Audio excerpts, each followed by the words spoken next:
चलिए दोस्तों, हम लेकर आए हैं आपके लिए नंबरों का पिटारा, जिससे आप बोर्ड में धमाल मचा देंगे। आने वाले बोर्ड में आपके इतने नंबर आएंगे कि आपके दोस्त परिवार वाले सब चौंक जाएंगे। तो स्टार्ट करते हैं फिजिक्स की मोस्ट इम्पोर्टेंट वीडियो, जिसमें हम आपको कराएंगे वे क्वेश्चन जो क्वेश्चन हर साल रिपीट किए जाते हैं बोर्ड एग्जाम में।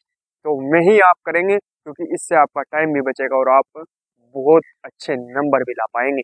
तो चलिए स्टार्ट करते हैं वे क्वेश्चन जो बोर्ड में हर साल रिपीट होते आए हैं। स्टार्ट करते हैं। सबसे पहले हम कराएंगे शॉर्ट क्वेश्चन। पहला जो शॉर्ट क्वेश्चन है वो क्या होगा? विद्युत द्विध्रुव आघूर्ण। तो विद्युत द्विध्रुव आघूर्ण की परिभाषा पूछी गई है 2014, 2016 और 2017 और 22 में। ठीक है, तो इसकी डेफिनेशन को आसान बनाने के लिए हम क्या करेंगे?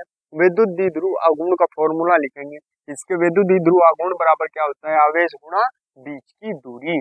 अब ये इसी फॉर्मूले से हम क्या बना लेंगे? इसकी डेफिनेशन। कैसे? देखो, आवेश है, आवेश तथा उनके बीच की दूरी के, आवेश तो ये है, तथा उनके बीच की दूरी के गुणनफल को, उनके बीच की दूरी के गुणनफल को, गुणनफल ये गुणा का चिन्ह, गुणनफल को विद्युत द्विध्रुव आघूर्ण कहते हैं। इसे प्रदर्शित करते हैं। तो क्लियर हो गया? बिल्कुल। जरा से मैं ये फॉर्मूला याद रखना है। क्या याद रखना? विद्युत द्विध्रुव आघूर्ण बराबर आवेश गुणा बीच की दूरी। नंबर 2 हम करेंगे गॉस की प्रमेय की डेफिनेशन। गॉस की प्रमेय है क्या?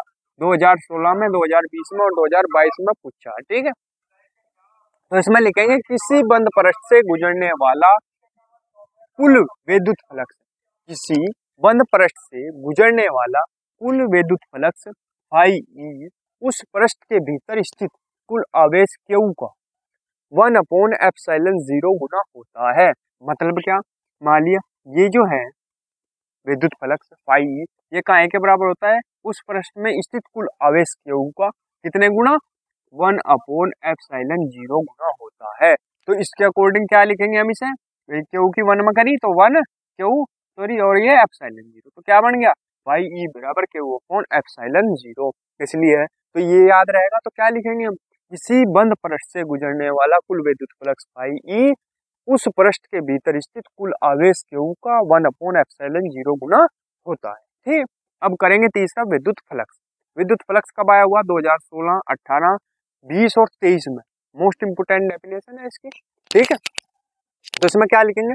किसी विद्युत क्षेत्र में स्थित किसी काल्पनिक पृष्ठ से, किसी विद्युत क्षेत्र में स्थित किसी काल्पनिक पृष्ठ से गुजरने वाली विद्युत बल रेखाओं की संख्या की माप हो।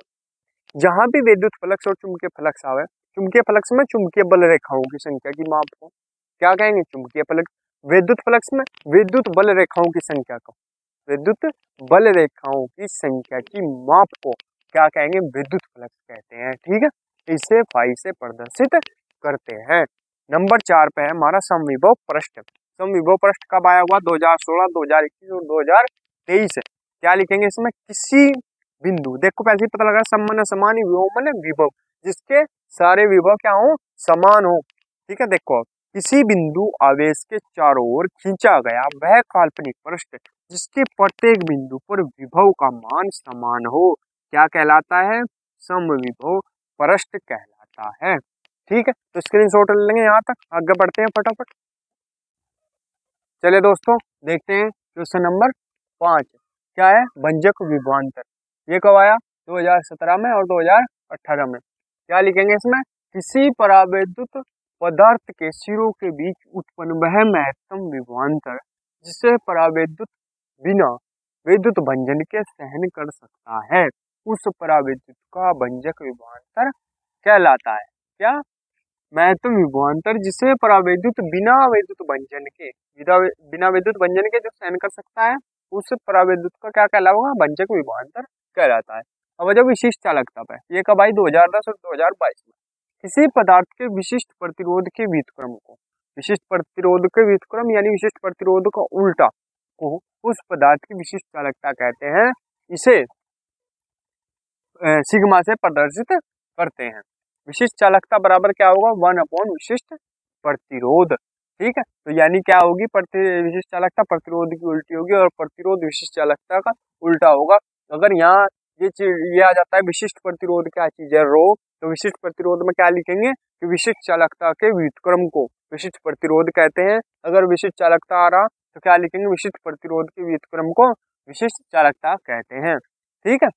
और अगला क्या है, सेल का आंतरिक प्रतिरोध। सेल का आंतरिक प्रतिरोध क्या है, सेल का आंतरिक प्रतिरोध क्या है, बंद परिपथ में सेल द्वारा विद्युत धारा भेजते समय सेल के भीतर विद्युत अपघट्य द्वारा धारा के मान में लगाए गए अवरोध को, धारा के मान में लगाए गए अवरोध को सेल का आंतरिक प्रतिरोध कहते हैं। इसे आर से प्रदर्शित करते हैं, छोटा आर है, ठीक है, आर से प्रदर्शित करते हैं। अगला देखो, स्वप्रेरण गुणांक 2017, 18, 19 और 23 में आया हुआ है। किसी कुंडली का, क्या लिखेंगे इसमें, किसी कुंडली का स्वप्रेरण गुणांक कुंडली में चुंबकीय फ्लक्स ग्रंथिकाओं की संख्या के बराबर होता है, जबकि कुंडली में 1 एम्पीयर की धारा प्रवाहित हो रही है। कब, जब कुंडली में 1 एम्पीयर की धारा प्रवाहित हो रही है। इसका मात्रक क्या होगा, हेनरी। तो दोस्तों हमने मोस्ट इम्पोर्टेंट जो क्वेश्चन थे शॉर्ट वे कंप्लीट कर लिए हैं। अगली वीडियो में मिलेंगे इसके सेकंड पार्ट के साथ। बने रहिए हमारे साथ। अगर वीडियो अच्छी लगी हो तो प्लीज़ वीडियो को लाइक कीजिए, कमेंट कीजिए और हमारे चैनल को सब्सक्राइब कीजिए।